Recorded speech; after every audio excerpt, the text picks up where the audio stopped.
Guru Vaisnavamscha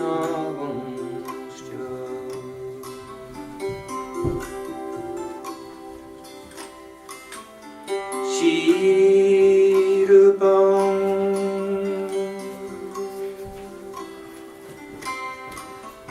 Sarjatam Sagna Vidam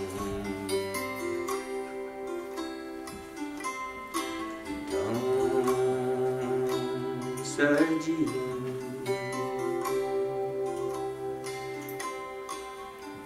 Sadaitam Savadutam Parijna Sahitam Krishna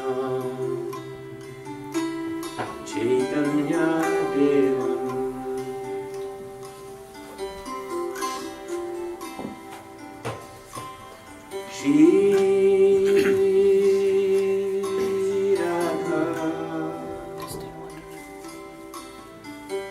Krishna Padam Sahana Lita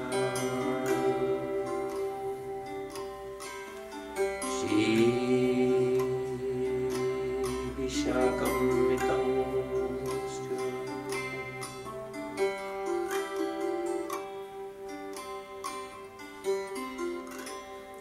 Gyantirandasya Dinandina Shalakaya Chaksuranmanitam Yena Tasman Shri Gurave Namah Vishnupadaya Krishna Pristaya Bhutale Srimate Bhaktivedanta Swaminiti Namine Namah Vishnupadaya Radhikaya Priyatmane Shri Srimad Bhaktivedanta Narayaniti Name Vanchakalpatarubhyascha Kripa Sindhubhyayecha Putitanam Pavanebhyo Vaishnavebhyo Namo Namaha Vrindaye Tulsi Devai Priyaye Ki Savasya Krishna Bhakti Parideve Satyavachai Namo Namaha Shri Krishna Chaitanya Prabhu Nityananda Shri Advaita Gadadhar Shiva Sarito Bhaktivinoda Hare Krishna Krishna Krishna Hare Hare Hare Rama Rama Rama Hare Hare.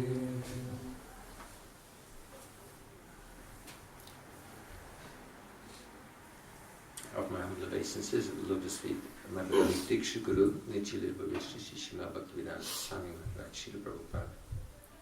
Lotus feet of my beloved Shiksha and Sannyas Guru, Rupanuga Shishima Bhaktivedanta Narayan Goswami Maharaj, our Gurudev. Lotus feet of all our Rupanuga Guru Varga, offer obeisances to the lotus feet of Krishna. So happy to be with you again. It's been a long time.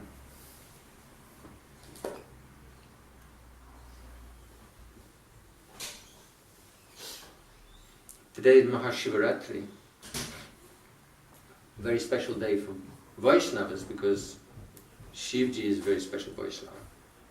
Very, very complex philosophy. Shiv Tattva is very complex.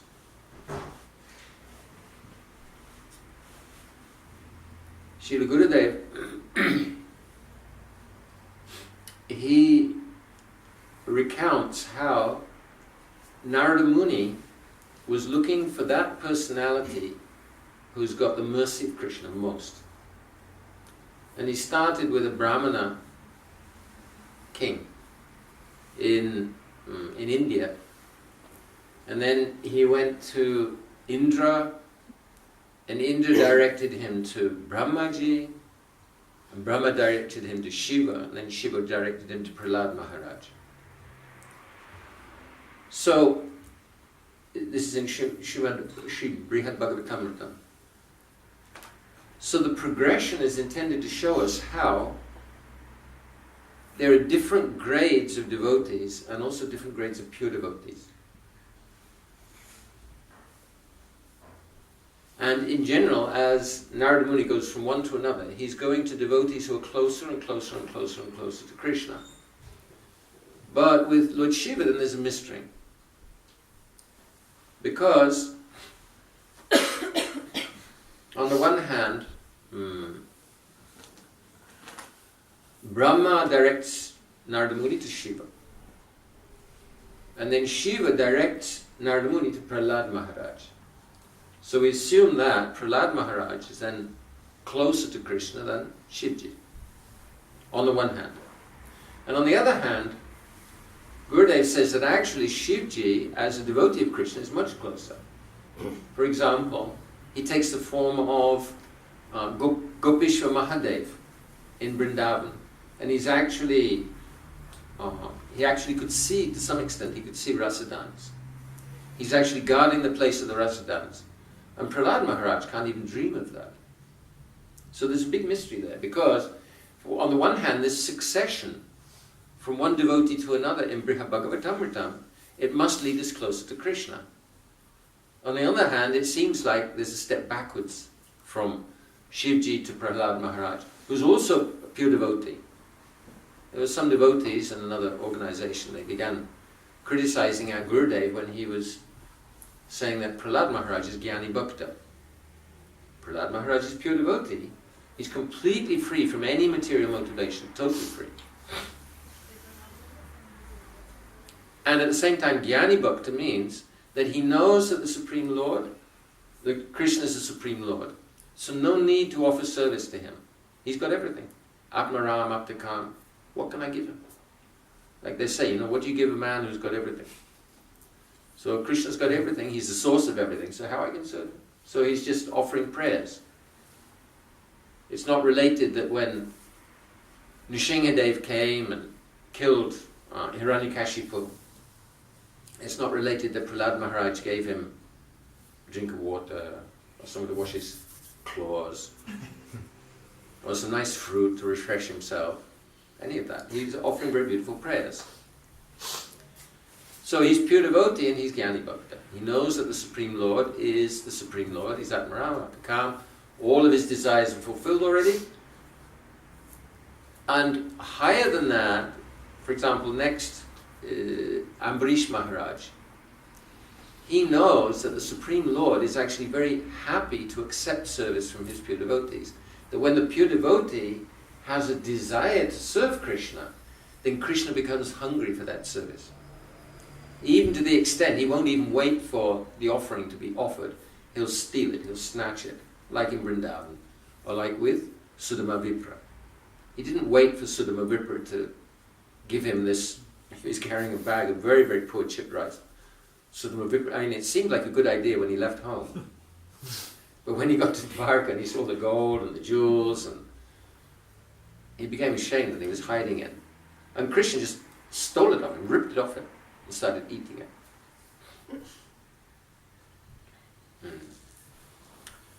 So, Srila Gurudev, he resolves the mystery. He says we have to see Shivji from two angles. First of all, we see the post Shivji. Post is like president. Within every universe, there's a Lord Brahma. Brahma is the secondary creator of the universe. First of all, Mahavishnu, he glances on the material energy, he gives the seeds of the material universes, and then they come out and they expand. Then he expands himself within every universe. Within every universe is Garbhodakshaya Vishnu. And then from Garbhodakshaya Vishnu's navel comes a lotus, and there's Brahma sitting on the lotus and wondering what's going on at the beginning. So that happens in every universe, every creation. So Brahma is not just a person, but he's a post also. Brahma is a post. Like you have president, or the prime minister. So there's one prime minister after another prime minister, but it's different prime ministers, different personalities. Or there's one president after another president, but the presidents are different personalities. But anyway, there's a head of state. So Brahmaji is like that, and then Shivji is also like that. Brahma is in charge of creation of the universe, And Shivji, he's in charge of destruction of the universe. At the end of every day of Lord Brahma, then Srila Gurudev compares Shiva to a farmer. So the farmer sows seed, and then he's carefully looking after it, watering it, protecting it against the animals, giving it water if it needs it, removing the weeds. And then in some time, 5-6 months, so then the crop is ready. So then he's cutting, either by hand or by machine, gathers the harvest, beats out the grain, some or other, threshing the grains, and then there's a lot of straw left. So the straw is a problem, Gurudev says, because it's rubbish, it's on the fields, it's rotting, it's attracting vermin, it's attracting snakes, so the farmer just burns it. I'm not saying that's best farming practice, but anyway, that's what happens. It's not the most ecological thing in the world. Anyway, the farmer burns it.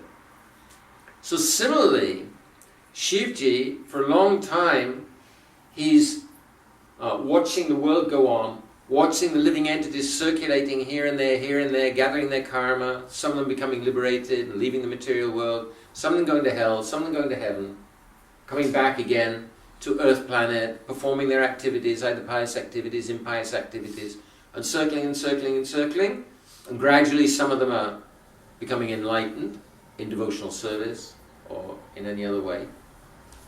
And then at the end of the day of Brahma, so it's trying to extract the spirit souls, like the harvest of spirit souls from the universe. And Shivji arranges for a huge blaze throughout the whole universe, everywhere. And then all the living entities, they enter into the body of Garbhodakshaya Vishnu. Brahmaji also enters into the body of Garbhodakshaya Vishnu. And then he stays there for the night of Lord Brahma. And then in the morning of Lord Brahma, so Brahma awakes, finds himself in darkness again, amnesia seems like, what do I do now? And somehow or other he gets enlightenment, gets instructions from the Lord, and he understands that now he has to recreate all the planets and all the living entities from the stem of that lotus. And then again, same thing over and over again. And at the end of 100 years of Brahma, Shivji creates this huge blaze, all the living entities enter into Garbhodakshaya Vishnu, and then Garbhodakshaya Vishnu also enters into Mahavishnu. There's complete cessation of the material world. So Shivji has that job. And Gurudev says it's a very dangerous job. Like demolishing buildings, it's a very dangerous job. Firefighting, it's a very dangerous job. So destroying the universe is a very dangerous job. Even Brahmaji, he can't do it, not qualified. So actually Shivji, as a post, Shivji is more qualified than Brahma. And actually, for another point of view, that Brahmaji, generally speaking, a very, very, very qualified Jiv takes the post of Brahma. For example, if somebody performs his Varnashram duties perfectly for 100 lifetimes, then he can take the post of Brahma. Doesn't sound like much, does it? Perfectly performing, perfectly, no sinful activities, all pious activities, all performing all sacrifices, everything, for 100 lifetimes, then he can take the post of Lord Brahma. So this is a Jiv, qualified, very, very qualified Jiv. And then 100 lifetimes as Brahma, then he may get the post of Shivji. So, but Shivji is not actually a living entity like Brahma. He's an expansion of Vishnu.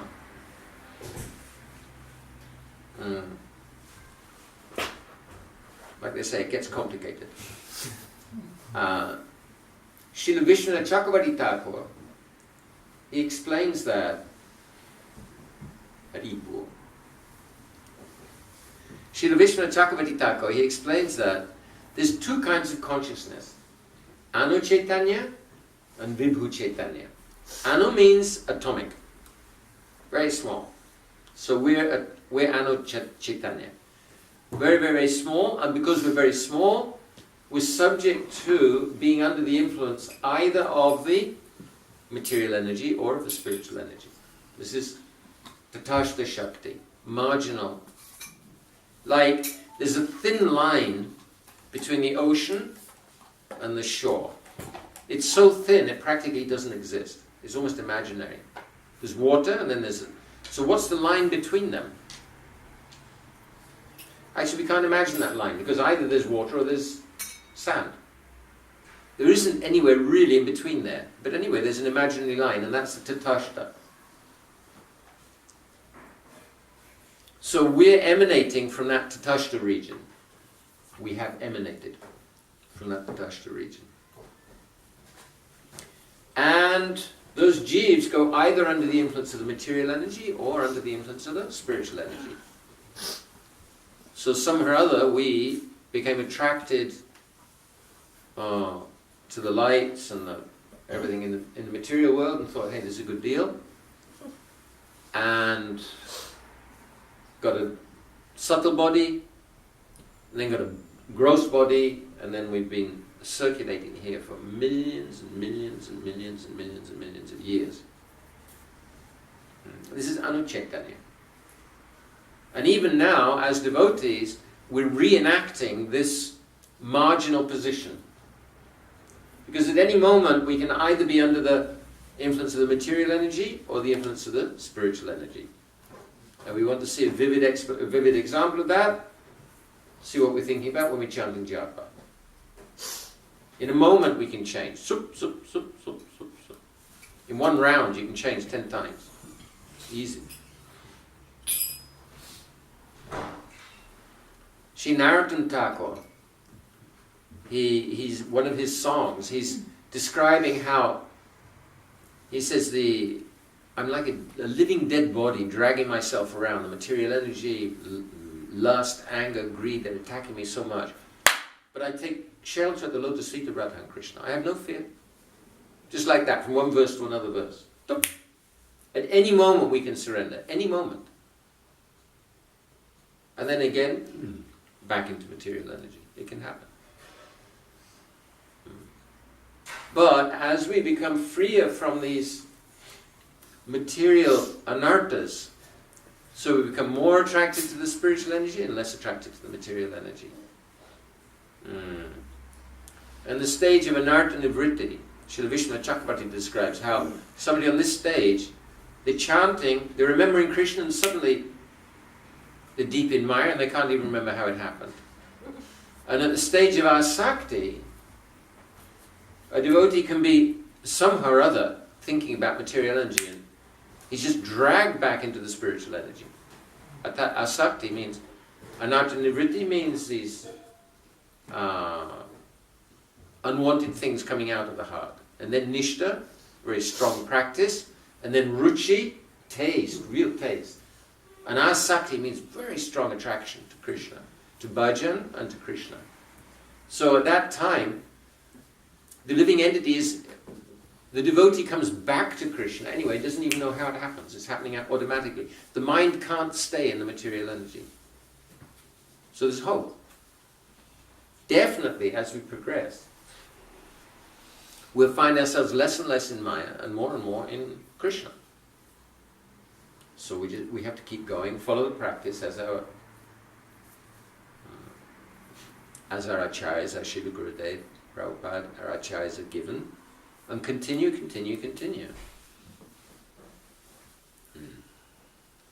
So Shivji, as opposed, he's higher than Lord Brahma because he's an expansion. So there's two kinds of consciousness, Anu Chaitanya and Vibhu Chaitanya. And then there's two kinds of Vibhu Chaitanya. One kind of Vibhu Chaitanya has no connection with the material energy at all. None. And the other kind of Vibhu Chaitanya associates with the material energy for the sake of pastimes. So that's Shambhu, expansion of Shiva here in this material world. For the sake of pastimes only. So then Shivji associates with the material energy, associates with Durga, and for the sake of destruction, he associates with the mode of ignorance. So this is Shivji as post. And then Shivji himself says that there are great souls who've been in this world, they attain perfection and they become completely free from any trace of attachment to this material energy. They give up all duties, all obligations here in this material world. Even the obligation of being Brahma, even the obligation of being Shivji. And Prahlad Maharaj is one of these. So Prahlad Maharaj is Nirgun. And Shivji, in his capacity as the destroyer of the universe, he is associating with the gunas. So Shivji, humbly, he says that actually Prahlad is far more advanced than I am. Because Prahlad is completely free from the material modes. He had no interest in his kingdom. When he was confronting the biggest demon in the whole universe, we can't imagine how powerful was Hiranyakashipu. He and his associates, they took over the action of the planets by their mystic powers. They weren't just funny people running around with tridents. They're immensely powerful. He reversed the law of karma so that those who perform pious activities got bad karma, and those who perform impious activities got good karma. And that is power. That's power. All the demigods are worshipping him. All. Except Brahmaji and Shivji. Even Narada Muni came, he was offering obeisances. Very difficult to understand.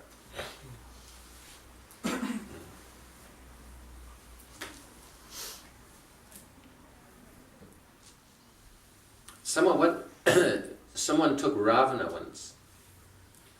He said, "You'll be interested in this. There's a mountain of gold." I don't remember who it was who took him. Anyway, showed him this gigantic mountain of gold. And then this person, the guide, said, "Let's back off a bit." And they backed off, and they saw this mountain of gold. It was an earring, a golden earring. And Ravana said, "What's that? Who wore that?" And the guide said, "That you wore that in your previous incarnation as Hiranyakashipu." There's such a demon, and Prahlad Maharaj completely fearlessly faced him. Completely fearlessly. No material attachment at all. And his father tortured him. And at the end, when Nrsingadev came, killed his father, and said, "What blessing do you want? What boon do you want?" He said, "I don't want any. I'm not a businessman." And Nrsingadev was pushing.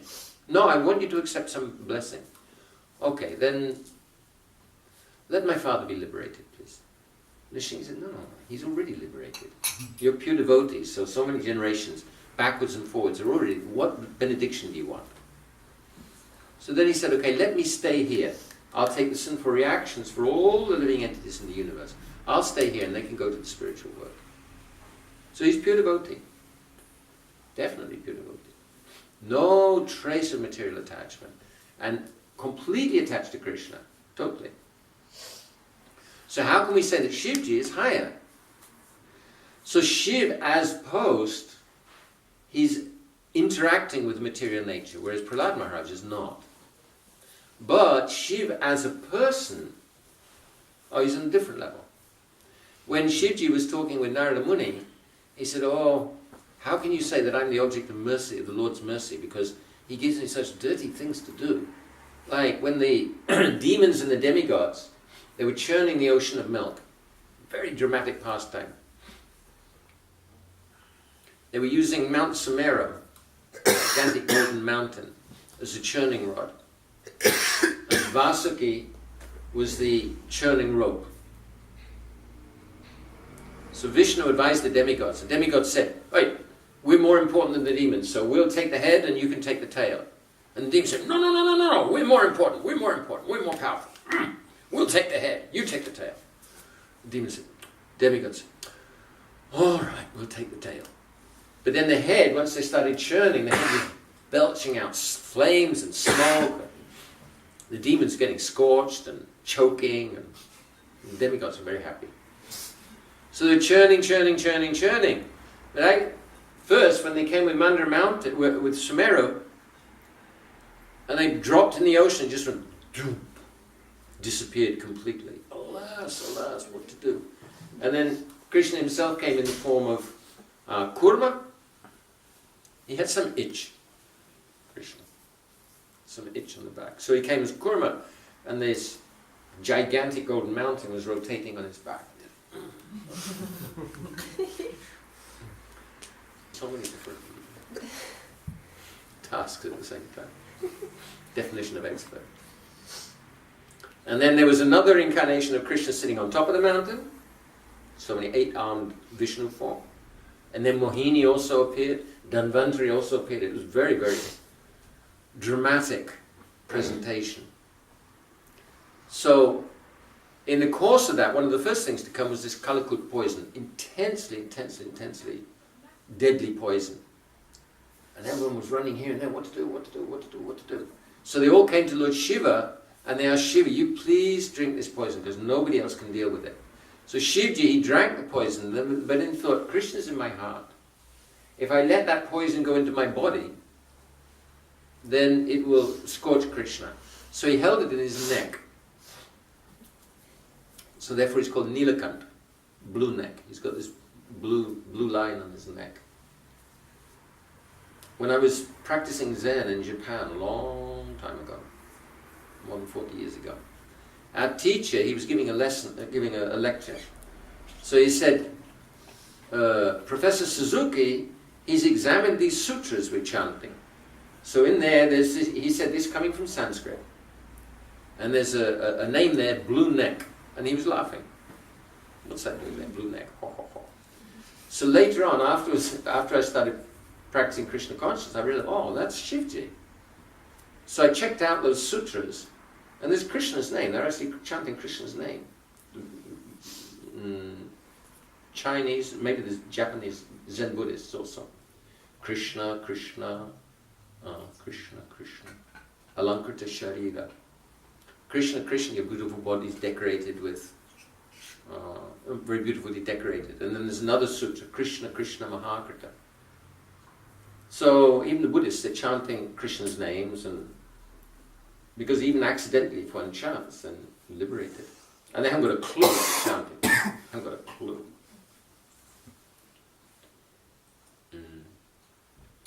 So Shivji, he held the poison in his neck. So he said, Krishna gives me these dirty things to do. How can you say I'm his, the object of his mercy? And another thing he said, he told me come to this material world and preach false philosophy and turn people away from him. Horrible. How can you say that I'm object of his mercy? One name for Shivji is Shankara. So Shankaracharya is an incarnation of Krishna, of Shivji. And he got a direction from Lord Hari that you go and you preach false philosophy, asach chastram. Preach false philosophy that the Paramatma and the individual Atma are one and the same. So, why? Why would he want him to do that? So the reason is that there were so many demons worshipping Krishna for the sake of either for material sense gratification or for the sake of liberation. So it's very confusing. You know, if somebody comes, like if you come into a church or a temple and everyone's just praying for, you know, give me bread, give me money, give me a beautiful wife, give me a beautiful husband, give me this, give me that. So if somebody has a genuine inclination to worship the Lord out of love, or to develop love for the Lord, that inclination is going to get squashed. So actually Krishna wanted that there should be a separate place for the devotees, and therefore he instructed Shankaracharya to come and preach this false philosophy so that he could distract the demons away from devotion.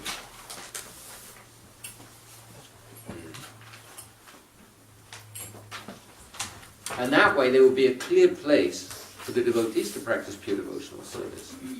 So Shivji, he said, don't you have anybody else who can do this? And Krishna said, no, you'll have to do it. There isn't anybody else. So actually Shivji is capable of doing things that nobody else is capable of doing. That means it's confidential service. Like when Srila Saraswati Prabhupada wanted to open a temple in Navadvip, none of his disciples wanted to be in charge there. It wasn't a good place at all.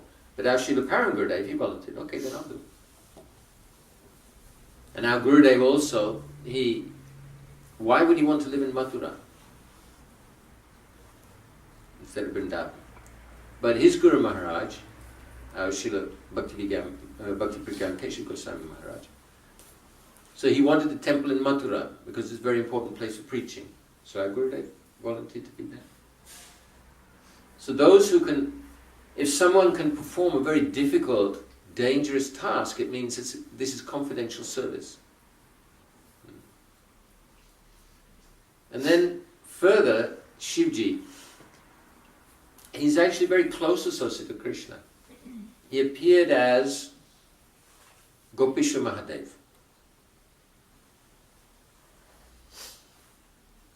He's so confidential, such a confidential devotee, that he got the benediction, after performing great austerity, he got the benediction that he could see the rasa dance. And Purnamasi, Yogamaya, threw him into a kunda, and he came out as Gopi. And hid in the bushes, hid somewhere. And then Krishna and the gopis started dancing, but they weren't feeling. Like Lord Chaitanya Mahaprabhu in the Kirtan, when there was some foreign body in the house. Like Shiva's Thakur's aunt one time hid herself in a basket. And Lord Chaitanya couldn't understand. I don't know what's happened, I don't feel any ecstasy, I don't feel any ecstasy. Finally they found her. Shiva's Thakur himself threw her out. Another time there was a brahmachari there, so-called pure brahmachari, he only drank milk. And again, Lord Chaitanya, he couldn't taste the ecstasy that he was looking for. Why? What's this? Must be somebody here. And then Shiva's Thakur, he said that actually there's this brahmachari here. He's very, very pure, he only drinks milk. And Lord Chaitanya said, you think you can get love of God by drinking milk? So they sent him away, but actually later on he got the mercy of Lord Chaitanya. So similarly, Krishna and the gopis, they also couldn't feel the ecstasy, so they were looking and they found this strange girl in the bushes. Oh, who are you? Asking questions. What's your name? Where do you live? What's your father's name? So Yogamaya had given Shiv Gopi the form of a Gopi, but these other attributes not. So this girl didn't know what to do. And then, come on, speak up. And then finally Krishna came and said, oh, this is my devotee, please be merciful. So he said you can't actually be in the rasa dance, but you can guard the rasa dance. So we see Gopishwa Mahadev is very close to Rasastali in Vrindavan. And Shri Sanatana Goswami also had a very close relationship with Lord Shiva, always. He had his bhajan kutir next to Chakalesha Mahadev in Govardhan. When Krishna was holding up Govardhan, and Indra was throwing thunderbolts, so Chakalesha Mahadev, so the Sudarshan Chakra came, and he was guarding. I don't know how Shivji connected with that. No, his trident going so quickly. His trident. So Chakleshwar and Sanatana Goswami came, and he had his bhajan kutir there, but there were too many mosquitoes. So in the end, Sanatana Goswami, he couldn't tolerate anymore. He said, I'm leaving. So then Shivji himself came in the form of a Brahman. He said, don't leave. The mosquitoes will go. So from that time, there's no mosquitoes in that area near Manasi Ganga. And then in Vrindavan, Shri Sanatana Goswami, he was living in Madan Mohan, and every day he was going to Gopisha Mahadev. It's quite a walk, quite a long way. So in his old age, he had a dream that Shivji came and said, look, don't make this long walk. He said, no, I have to, I've made this vow. So then Shivji appeared as Bankandi Mahadev, which is like midway between Gopeshwar Mahadev and Radha Mohan temple. So after that, every day Sanatana Goswami was visiting Bankandi Mahadev. They always had a very close relationship. And then Srila Gurudev relates the story how one devotee of Shiva, his daughter was to get married. So he needed dowry. In India you have to pay a lot to get your daughter married. And he didn't have any money. So he performed austerities, and Lord Shiva appeared and said, you should go to Vrindavan, there's a Babaji there called Sanatana Goswami. So you ask him, he'll help you. So Shivji is very, very kind. Directing this person to Sanatana Goswami. Obviously the person was potentially a devotee. So he came to see Sanatana Goswami, found him, and he saw Sanatana Goswami, he's just dressed in a loincloth, and there's just sand there, very poor. He's looking, how is he going to help me? So he asked him that Shivji directed me here. So he said, you can give me enough money, he can give you more money. Sanatana Goswami said, you can see what kind of condition I'm in? I don't have any money. And then he thought, Shivji must have had something in mind. Oh, I remember. There was a touchstone. If you touch iron with it, it becomes gold. Now, where did I put that? I threw it down somewhere. So then he directed the man, you can find this touchstone. That'll help. So the man rummaged around, and finally he found the touchstone. And he went dancing around. Whoa, I've got it, I'll be rich. And then on the way he thought, wait a minute. He kept the touchstone in the rubbish. That means he must have something more valuable. And then he turned around and he went back to Sanatana Goswami. He said, you have something more valuable than a touchstone? Sanatana Goswami said, yeah. More valuable than a stone can turn iron into gold? Much more valuable. What's that? He said, well, first of all, you have to throw away the touchstone, because you have to get rid of all your material attachments before you can get this real treasure. So in the end, he managed to throw the touchstone into Yamuna. And he came back and said, okay, where's this treasure? And then Sri Sanatana Goswami gave him the holy name, and he became a great devotee, completely. Sanatana Goswami, your daughter will get married anyway somehow. Don't worry, you stay here.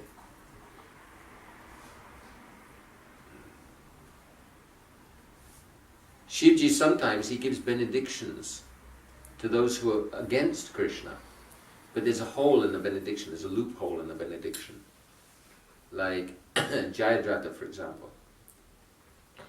He became very attached to Draupadi, lustily attached to Draupadi, and he kidnapped her one day. So he was driving away and she was calling out and screaming. And Narada Muni happened to come. And then he went to the Pandavas and he told them, hey, I saw Jayadratha running off with Draupadi. They became so angry. Bhima and Arjun came running, faster than Jayadratha could drive in his chariot. And then Arjun fired his arrows and made a circle of fire around Jayadratha. And then Bhima caught hold of Jayadratha and beat him. So they said, well, we'll take him back to Draupadi. Whatever she wants, we'll do. Because they'd already taken a vow that we'd kill him. And Draupadi said, no, he's our sister-in-law. He's our brother-in-law. So they spared his life, but they said, but we made a vow. So Krishna said, for one who's been dishonored, for one who's been honored, dishonor is worse than death. So you just dishonor him. So they cut off his hair and left 5 shikas.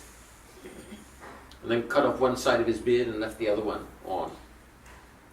And Jayadratha was, Kshatriyas, they're so passionate. It's unreal for ordinary people like ourselves.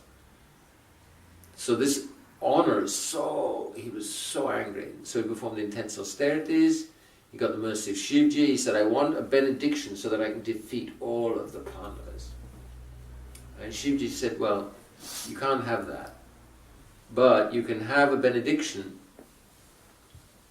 that you can defeat all of them except Arjun. And then he said, and then Jayadratha said, and I want another benediction, that I can never be killed. And Shivji said, I tell you what, I'll give you this benediction that anyone can cut off your head, but you won't be killed unless your father throws your head on the floor. So Jayadratha said, well, he'll never do that. So, okay, that means I'm immortal. I can't be killed in battle.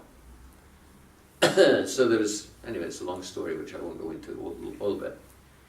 But in the end, Arjun cut off his head with his arrows, and then with his arrows further and further and further, and his father, Jayadratha's father, was performing austerities on the edge of the battlefield of Kurukshetra. And then this choop in his lap. Jayadratha's head fell in his, threw it on the floor. Jayadratha was dead and he exploded as well. So Shivji gives these false benedictions to enemies of Krishna so that Krishna can display his prowess, or Krishna's devotees can display their prowess.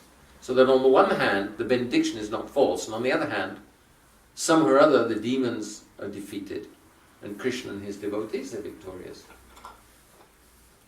So Lord Shiva is a very, very, very, very powerful personality, very powerful devotee, very powerful, and very powerful post within this universe. He's actually in charge of ahankar. Why are we here? Because we think, I think. Why am I here? Because I think I'm this body. I think I'm this mind, and I think I'm the greatest. I may try to be humble, but actually I think I'm the greatest. Pride. Pride is what's holding us here. I'm proud of my material achievements, proud of my material possessions. And it's all false because I don't have any possessions here at all. Therefore, false ego. I'm not a part of this material world. The material world's real, this body's real. So where's the illusion? The illusion is that I am part of this world, that I have a relationship with it. I don't have any relationship with this material world at all. This ballpoint is not actually my ballpoint. My computer is not my computer. This harp is not my harp. This body is not my body. At any moment, I can lose it. And instead of that, I'm thinking, pretty cool, I'm pretty good, this is me, I'm doing okay. So, Shivji, he's in charge of this ahankar. So he's a very, very important personality. If we can get Shivji's mercy and get real devotion to Krishna, we can pray to Gopisha Mahadev. Gopisha Mahadev can give Krishna prem.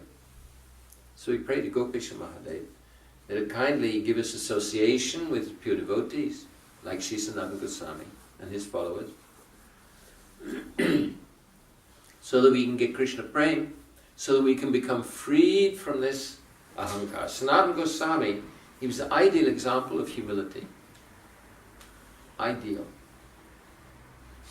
So by Shivji's grace, we can become lovers of Krishna. We can become free from this ahankar, free from pride, free from material attachments, and get bhava and prem. Hare Krishna. And he's getting carried away. Does he choose to get drowned? No. So once there's, you can look over the edge and someone say, hey, be careful, be careful. No, I'm not going to fall, I'm not going to. And then, whoop, gone. So the choice is at that point. Once he's in the river, he's got no real choice. So even we want to think of Krishna, but we're so conditioned because we've been here for millions of years. We have millions of years of conditioning, millions of lifetimes of conditioning to enjoy and control. So we're naturally attracted because we identify ourselves with this material world. We don't have the spiritual strength, chidbala. That's why we came here in the first place, because we lack chidbala, we lack the spiritual discrimination to see that, hey, these bright lights here, Las Vegas and, red light district and all these things, or the beautiful forests and those mountains. they're so attractive, but the spiritual world's way more attractive actually. But we didn't have the spiritual strength to see what was our real benefit. And we were attracted like that. So similarly now, we lack spiritual strength. Spiritual chant, Chid Bala. Bala comes from Baladev. And the spiritual master is the representative of Baladev. So the more we can actually associate with Gurudev, with Prabhupada, with our acharyas, the more we can be, they'll draw us actually. Like somebody's falling, helplessly falling, and somebody else is there and they hold their hand. So you have to hold on and then they'll pull us back to safety. So the art, a very, very important part of the art of bhajan, sadhan bhajan, is actually taking shelter of our acharyas and getting their mercy. Because our own we lack the strength by ourselves.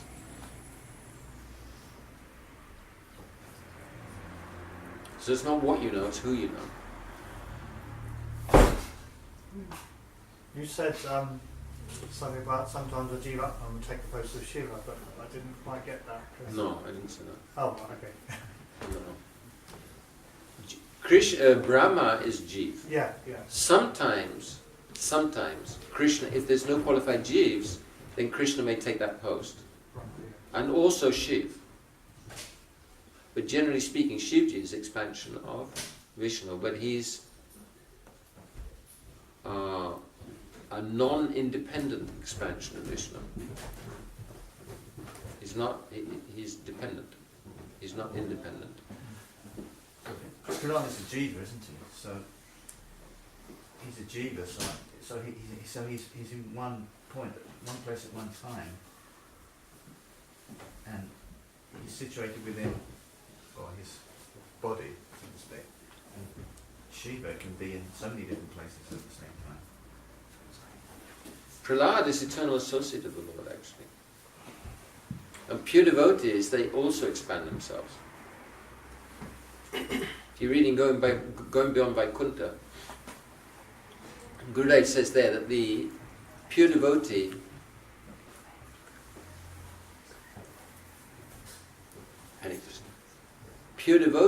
he wants to see all of the Lord's pastimes. So as the Lord expands himself, so the pure devotee also expands himself. And Gurudev says it's in so many ways at the same time that it's difficult to know what is his original form.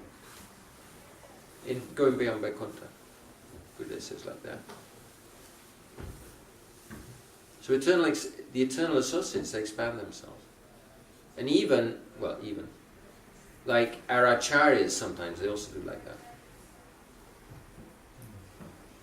Parampujyapad Srila Vaman Maharaj, on one occasion, he was invited, one devotee invited him for prasad.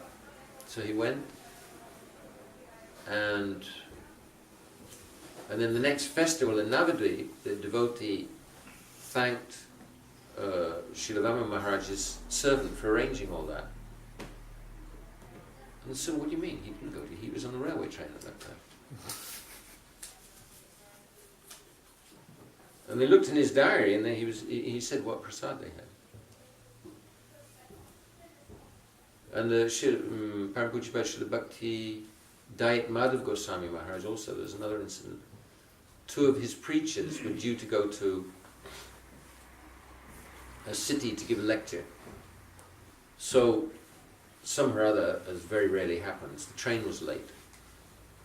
And they got there at the end of the program, or after the end of the program.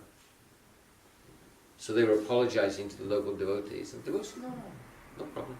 Gurudev was here, he gave the lecture, everything was great, thank you. I said, no, he was back in.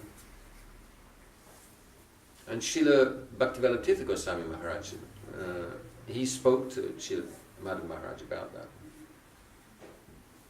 Srila Madhav Maharaj didn't say anything. So they also have these powers. Yeah, they don't show them so much, but they have that power. Gurudev anyway, like in 250 places at the same time, devotees are offering prasad or offering bhog to Krishna. So there's a queue. Not you. More than 250. Yeah. Individual devotees in their houses or Whatever. So associates can also expand themselves. Because the devotee, the body of the pure devotee is not actually material. Even a devotee, once a devotee comes to bhav, the body is not material. It seems to Spiritualized. contradict the original statement of the jiva being anu, minute. And now we're saying that jiva pure jiva can expand like this. So is he actually anu? We'll have to wait and see, won't we? Okay.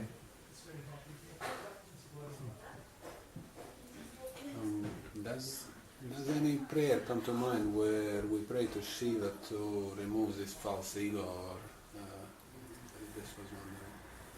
The ideal prayer that Srila Gurudev has given us is the prayer in prayer from Sri Brihat Bhagavatamrita.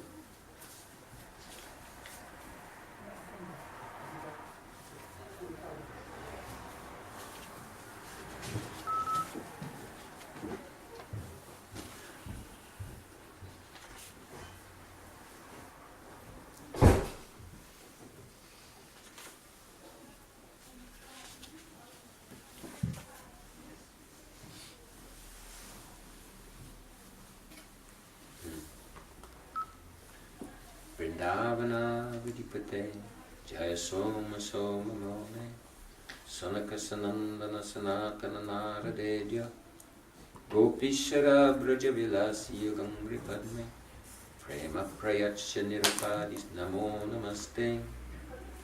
O gatekeeper of Vrindavana, O Soma, all glories to you.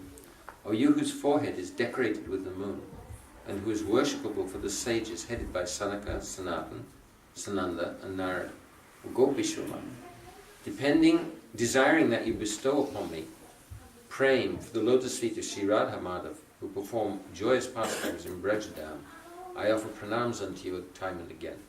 This is ideal prayer for Shivji, because it's not just asking. If we get praying, then automatically any false ego, any pride is completely removed. So this is ideal prayer. We can recite together. Vrindavani Vrindavanavani Pate Jaya Soma Soma Maule Sanaka Sanandana Sanatana Naradedya Gopishvara Rajavilasi Yugangri Padme Prema Prayachcha Nirupadhi Namo Namaste.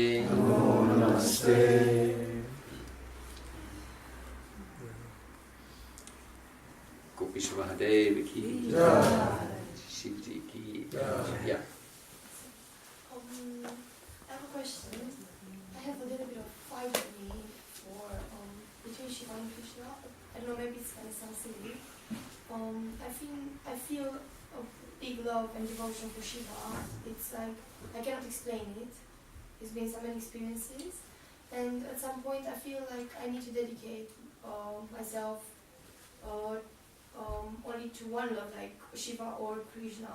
And I live these tremendous, I don't know, conflict in me, and I don't know how to release it. I don't know if this is an attachment of what Shiva could mean for me, like the aspects of him that I really feel attached for, or is it wrong and I have to accept both, because obviously Shiva is a devotee of Krishna. And I feel that I have to have one mantra for me, and Hare Krishna has been given to me, but I feel Shiva's mantra more, and this, I don't know, increases my confusion and my... So I don't know what to do. You have a spiritual master? Ban Maharaj. Hmm? Ban Maharaj. by Maharaj. So when a devotee has devotion, for example, for their spiritual master, does that decrease their love for Krishna?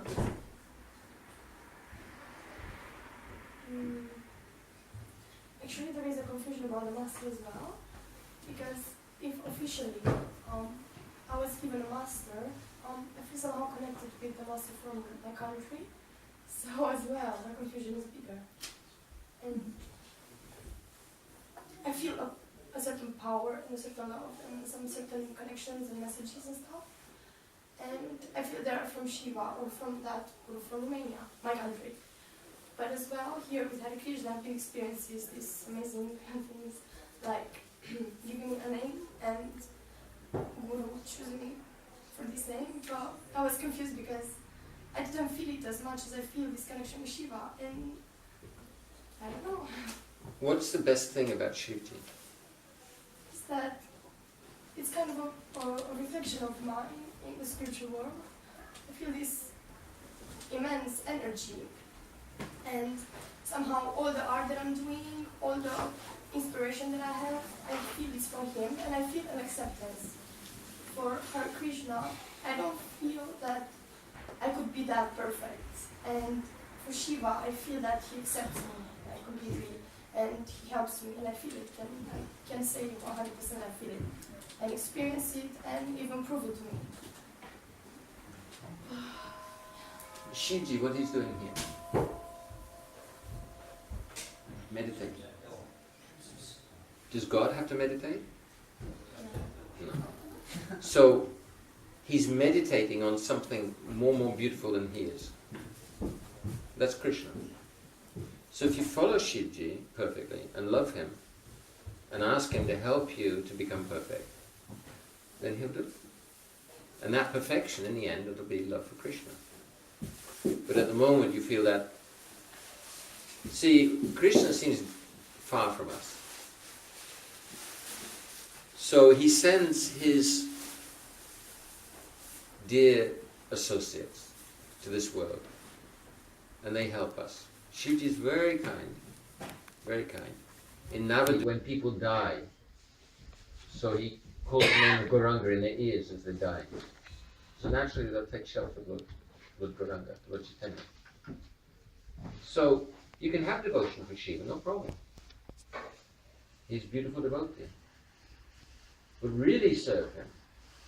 If we try to please, like Narada Muni, he came to Lord Shiva, he said, "Oh, you're actually the Supreme Lord."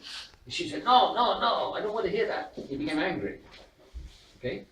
So if we worship Shiva separate from Krishna, he won't be happy. He won't be happy. Just like if we worship the spiritual master and say, "Oh, you're divine, you're wonderful." He said, "No, you're not divine and wonderful. Only Krishna's beautiful energy may work somehow through me. That's wonderful." So Shivji, he's divine because he's accepting the divine energy from Krishna. So worship him like that, no harm. Okay? But pray to him sincerely that I want to serve you, and I want to please you the best way that I can. And the best way that you can please Shivji is by gradually developing love for Krishna. So that way there's no conflict. You follow your devotion, no harm. But understand really what Shivji wants. The greatest servant is the one who knows the desire of the heart of the teacher and fulfills that desire. Like our Rupa Goswami, Shri Chaitanya Manobhishtam. He realized, he fulfilled the mission of Lord Chaitanya in this world. And therefore he's very, very dear to Lord Chaitanya, Lord Krishna. So similarly, Shivji, he's trying to bring people to Krishna. So you're one of them. We're all one of them. We're all. So you follow that and you help others also to come to Krishna as gradually you develop that attachment. And everything's fine. There'll be no conflict. Okay? We can talk some more.